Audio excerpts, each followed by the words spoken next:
Good morning to everyone. मैं हूं आपका भैया शिवशंकर और मैं आप सबको वेलकम करता हूं हमारे चैनल आईटीपी स्टेप्स के ऊपर। तो हमने अब तक पढ़ा है आईटीपी थर्ड सेमेस्टर का जो चैप्टर है child development and educational psychology. उसमें हमने पिछली बार में ख़त्म किया था पंचकोश। तो आज हम पढ़ने जा रहे हैं एजुकेशनल इम्प्लीकेशंस। तो एजुकेशनल इम्प्लीकेशंस क्या होता है? It refers to the educational implications of the Indian concept of self। मतलब जो हमने concept of Indian concept of self पढ़ा था उसे इम्प्लीमेशन करना ही हमारे यहाँ पे इंडियन एजुकेशनल इम्प्लीकेशन होता है। Indian philosophy view the self is holistic way. This perspective has a clear benefits for modern education. हमारे जो इंडियन फिलोसफी है वो हमेशा देखती है कि सेल्फ मतलब खुद को एक होलिस्टिक ग्रोथ हो सकता है। खुद से एक होलिस्टिक ग्रोथ मतलब कि हर भाव से, दिमाग, शारीरिक, दिमाग, मानसिक, फिर आत्मिक, वो सब धार्मिक, वो सब विकास हो सकता है क्या इंडियन कॉन्सेप्ट ऑफ सेल्फ से। और उसे इम्प्लीकेशन करना मॉडर्न एजुकेशन में वही आज हम पढ़ेंगे। द मेन इम्प्लीकेशन क्या मेन हम इम्प्लीकेशन कर सकते हैं उसके बारे में हम पढ़ेंगे। Focus on holistic development. तो education should work on developing all five forces: physical, energy, mental, intellectual and the skills level. This is more than just academics। तो ठीक है, तो यहाँ पे ये बोला जाता है कि हमें हमारी पूरी बॉडी के जो हर चीज़ है सब पे ग्रोथ होना ज़रूरत है, क्योंकि उनके इसके हिसाब से एजुकेशन हमेशा जो 5 फोर्स है हमारे उसके हिसाब से डेवलप होना चाहिए। जैसे कि फिजिकल, शारीरिक, एनर्जी मतलब खुद में जो एनर्जी लाना, फिर मेंटल, मानसिक, इंटेलेक्चुअल ज्ञान के भाव से, एंड ब्लिस लेवल मतलब खुशी के हिसाब से भी होना चाहिए। और ये बस एकेडमिकली नहीं, एकेडमिक से बहुत ज़्यादा है। A balance growth in body, mind and spirit forces are well rounded personality. तो इंडियन एजुकेशन में ये होना चाहिए कि पूरी बॉडी, आध्यात्मिक, मानसिक सबकी विकास एक साथ होनी चाहिए। के लिए बोला गया है। आप स्क्रीनशॉट ले लीजिए, फिर आगे बढ़ते हैं।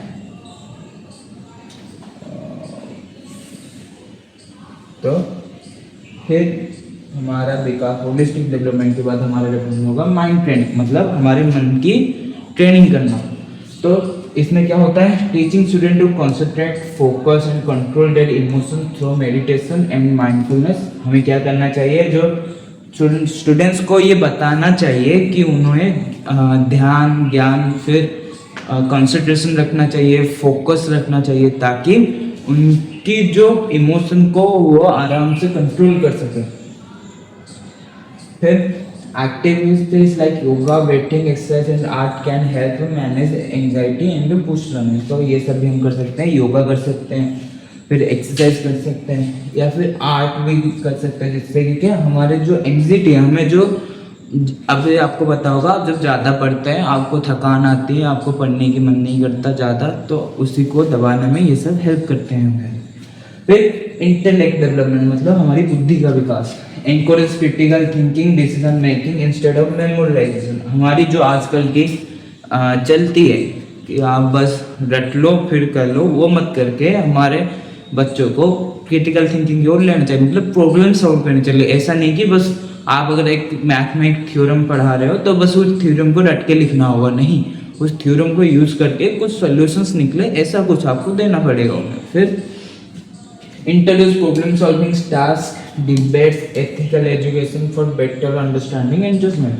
तो उनको प्रॉब्लम को सॉल्व करने वाले कुछ टास्क देना पड़ेंगे, फिर डिबेट करवाने पड़ेंगे एक दूसरे के अंदर, एक चीज़ पर लोगों को बिठाकर उसके बारे में सोचना पड़ेगा। ये सब करना पड़ेगा ताकि क्या हो सके उनको एक चीज़ की मतलब एक सब्जेक्ट, अगर एक थ्योरम आप पढ़ा रहे हैं उनको बेटर अंडरस्टैंडिंग हो जाए कि एक राइट एंगल ट्रायंगल में अगर आप बेस और हाइट को, अगर बेस और परपेंडिकुलर का स्क्वायर अगर निकालोगे और उसका फिर रूट टेबल निकालोगे तो वो होगा हमारे क्या थर्ड साइड के इक्वल।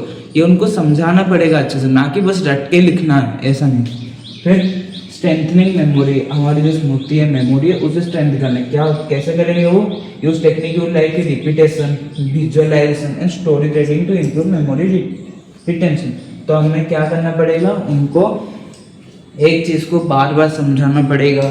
फिर उनको याद दिखाना पड़ेगा कि ऐसा हुआ था, याद दिखाना पड़ेगा, या फिर स्टोरी टेलिंग करनी पड़ेगी, मतलब क्या स्टोरी के हिसाब से सब चीज़ें बतानी पड़ेगी ताकि उनकी जो मेमोरी है वो धीरे धीरे इम्प्रूव होती रहे।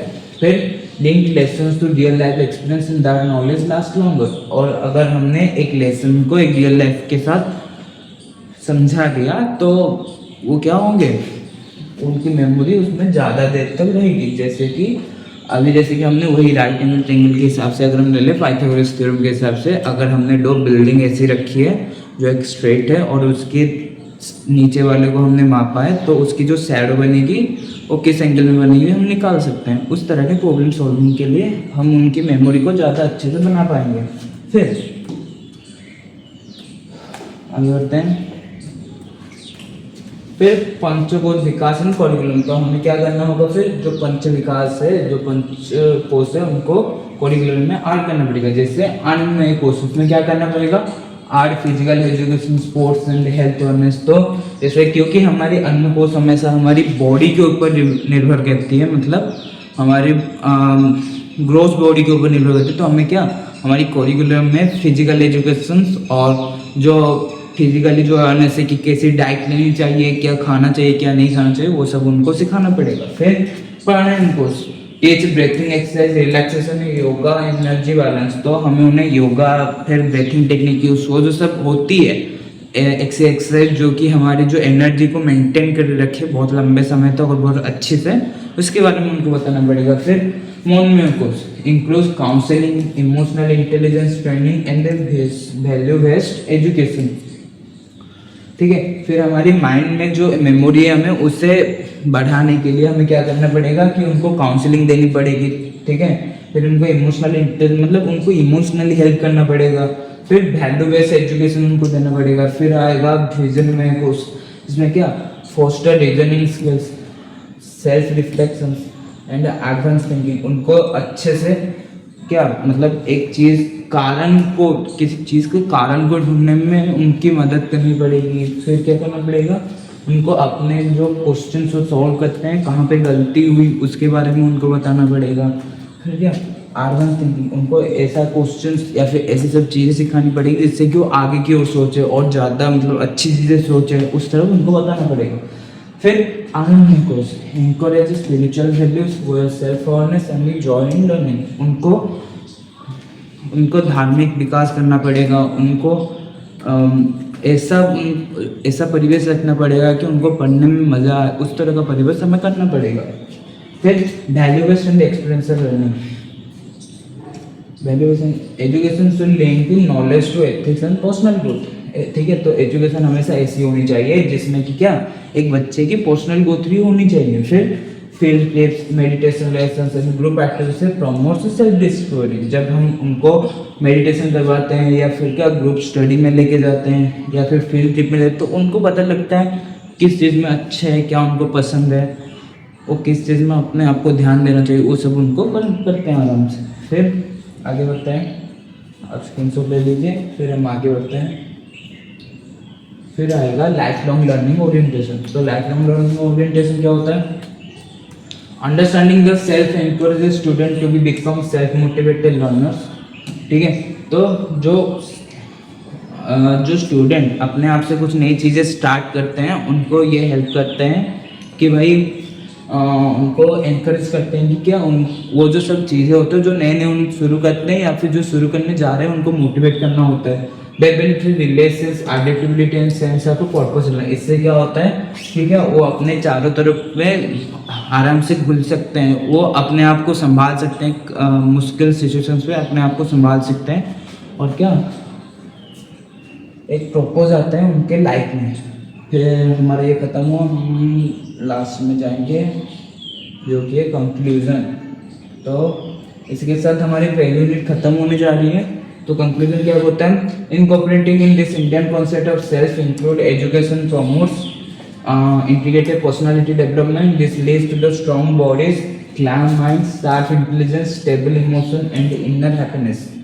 The result in students who are not only academically successful but also balanced, ethical, spiritually और individual। तो आपको पता है कई ऐसे स्टूडेंट्स होते हैं जो कि क्या पढ़ाई में तो अच्छे हो जाते हैं उनको सब याद रह जाता है, सब कर लेते हैं, पर जब वो रियल लाइफ एक्सपीरियंस में जाते हैं वहाँ पे हार जाते हैं, क्योंकि उनको ये सब नहीं मिलता। पर अगर हमने ये पंचकोश और जो बाकी सब माइंड सेल्फ, जो इंडियन कॉन्सेप्ट ऑफ सेल्फ को अगर हमने हमारी एकेडमी में काउंसिल किया तो हमें क्या होगा ना, लोग जो बच्चे निकलेंगे वो ना कि सिर्फ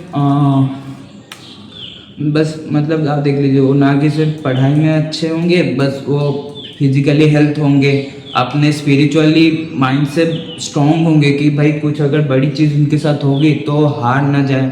फिर वो डाइवर्सली स्किल्ड होंगे, मतलब एक ही चीज़ में बस लगे नहीं रहेंगे, बस पढ़ाई में ही आगे बढ़ना ऐसा नहीं, बाकी जो नाच गीत वो सब में भी आगे रहेंगे।